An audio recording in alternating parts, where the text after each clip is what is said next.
Hai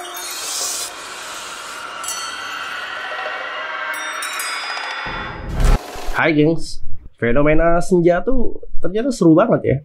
Sampai-sampai banyak hal yang saat ini terkhusus ada gitu, edisi anak senja. Contohnya aja gelas kopi, lagu-lagu, tempat nongkrong, sampai outfit of the day.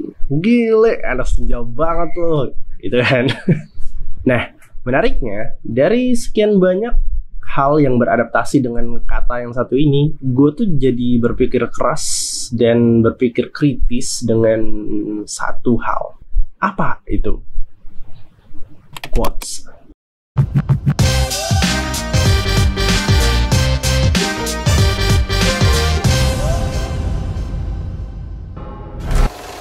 Belajar dari senja, di mana keindahan bersifat sementara. Dan ada sebuah kata-kata yang pernah gue denger dalam satu konten dari seorang influencer. Dia tuh bilang gini. Jadi banyak yang salah kaprah terhadap senja. Senja itu bukan tentang kopi, puisi, dan lagu indie. Senja itu adalah hadiah atau hiburan dari Tuhan kepada pejalan kaki yang menuju masjid, menjemput maghribnya itu. Tapi mengingat gue sering banget memasturbasi otak kalian dengan hal-hal yang gue sukai, yaitu horor, maka membicarakan senja itu juga jadi hal yang menarik gitu untuk membicarakan hal-hal yang bersifat tabu di waktu maghrib. Pertanyaannya, mengapa waktu senja menjadi sebuah waktu yang paling atraktif dengan hal-hal tabu, dengan kejadian-kejadian gak masuk akal? Kenapa?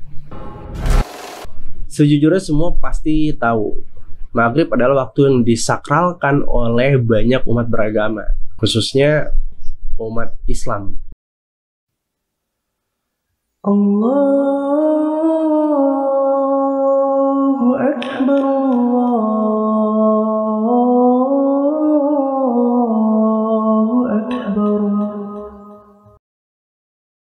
Tapi lagi dan lagi, kalau kita ngomongin tentang agamanya, itu akan menjadi hal yang subjektif.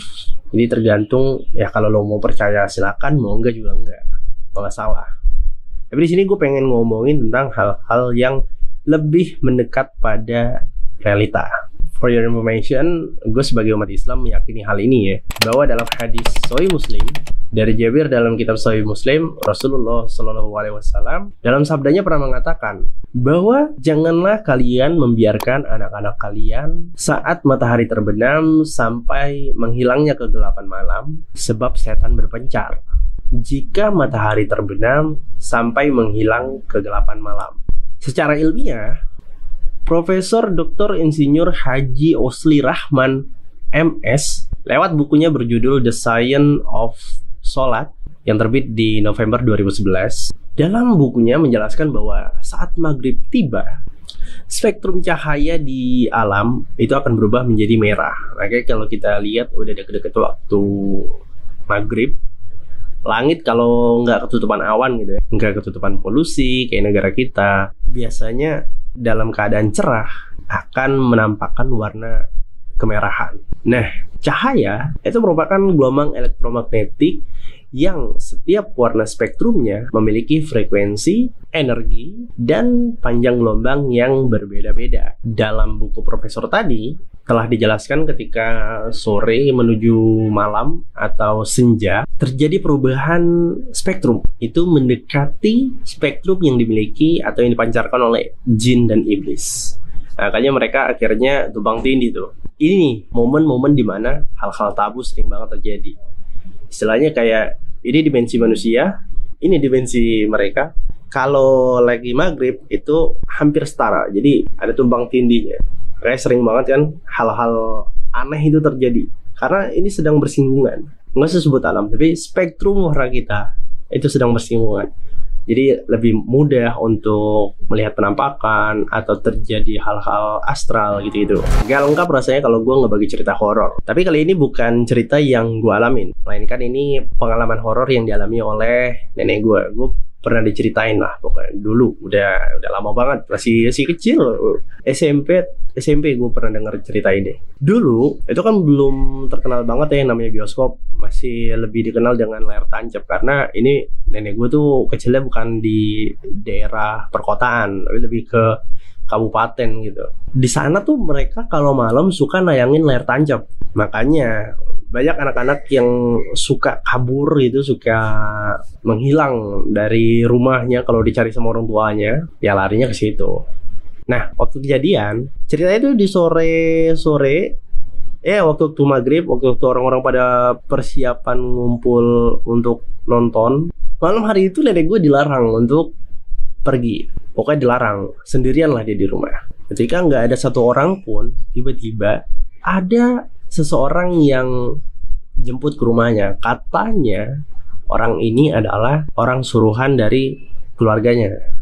Jadi kayak keluarganya punya temen nih, misal gue punya adik, nah gue bilang nama temen gue misal Ical, lo mau kesini kan nonton layar tancap sekalian ya, jemput adik gue, kasihan dia sendirian di rumah. Gitu ya, dijemput tuh. Posisinya nenek gue tuh kan udah pergi tuh dari rumah sekitar jam 10 malam gitu. Orang-orang udah pada balik ke rumah masing-masing, termasuk keluarga nenek gue. Balik tuh, kok nggak ada nenek gue. Akhirnya dicariin ke seluk-beluk rumah, mungkin tidur, ngumpet gitu kan, namanya anak kecil. Tapi nggak ketemu. Sampai akhirnya rumah tetangga, rumah keluarga tetangga, pokoknya satu kampung diminta untuk bantu cari nenek gue. Nah, zaman dulu itu kalau ada orang hilang di sore-sore sampai ke malam, pikirannya udah langsung mistis, logika mistika. Jadi sesuatu yang di luar nalar ya udah dianggap mistis gitu. Ya mau hilang kemana kan anak kecil di rumah tiba-tiba menghilang kemana gitu. Biasanya ketika mencari orang hilang itu mereka bawa panci, bakul, kuali, apapun yang bisa diketok terus bunyi gitu. Udah dicari tuh sampai menelusuri hutan desa. Tiba-tiba ada sesosok menyerupai orang lah. Soalnya normal gitu. Pria pakai baju biasa ngelihat rombongan ini, terus diri di depan ngamperin, tiba-tiba berhenti. Set, gitu. Posisinya nunduk. Pas ngelihat ke mereka, senyum, terus nunjuk kayak gini. Pokoknya nunjuknya ngarah ke hutan. Nggak pikir panjang, itu warga langsung datang ke dalam hutan, ngampirin nenek gua yang ternyata dia lagi jongkok gitu di tengah-tengah hutan sambil makanin cacing tanah. Nah, menariknya ketika nenek gue ditanya, itu sebelum orang-orang pada datang, dia itu lagi nonton layar tancap, terus lagi makan. Tapi ketika orang-orang datang, dia noleh ke belakang, terus pas dia noleh ke depan lagi, layar tancapnya udah nggak ada, pohon doang. Terus yang dia makan, termasuk yang di dalam mulutnya waktu itu cacing tanah. Ya, gue sih nggak percaya ya, tapi orang-orang zaman dulu tuh nggak tahu ya, kalau cerita horornya tuh meyakinkan banget. Walaupun secara norma kayaknya pantangan untuk keluar saat maghrib itu ya kalau lo nggak ke masjid, kalau nggak sholat, udahlah di rumah aja, ngapain, main udah cukup sore gitu. Pantangan orang zaman dulu.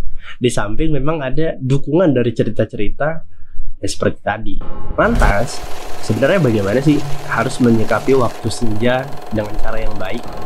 No offense ya, karena balik lagi ini tergantung siapa orangnya. Gue mau tahu dong, lo kalau senja biasanya ngapain? Apapun itu, ceritain aja di kolom komentar. Kalau gue sendiri, ya normal aja lah. Sebagai umat beragama muslim, gue sholat maghrib. Kalau belum mandi, gue mandi dulu. Habis sholat gue biasanya, ya karena udah waktunya santai ya, paling duduk-duduk, ngopi, ngeteh, buka sosmed, ya main Instagram, ngecek Twitter. Mungkin Elon Musk lagi berantem, udah ada update-nya sama Mark. Sewajarnya aja lah orang-orang normal. Gitu. Sekian dari gue ngomongin tentang hal-hal yang bersifat senja. Atau kalau lo punya cerita horor juga, lo boleh coba ceritain di kolom komentar. Nanti kayaknya gue akan buat kompilasi cerita-cerita horor kalau memang ada. Karena sejauh ini masih belum ada ya. Terakhir dari gue, keep smart dan jangan lupa bahagia. Bye.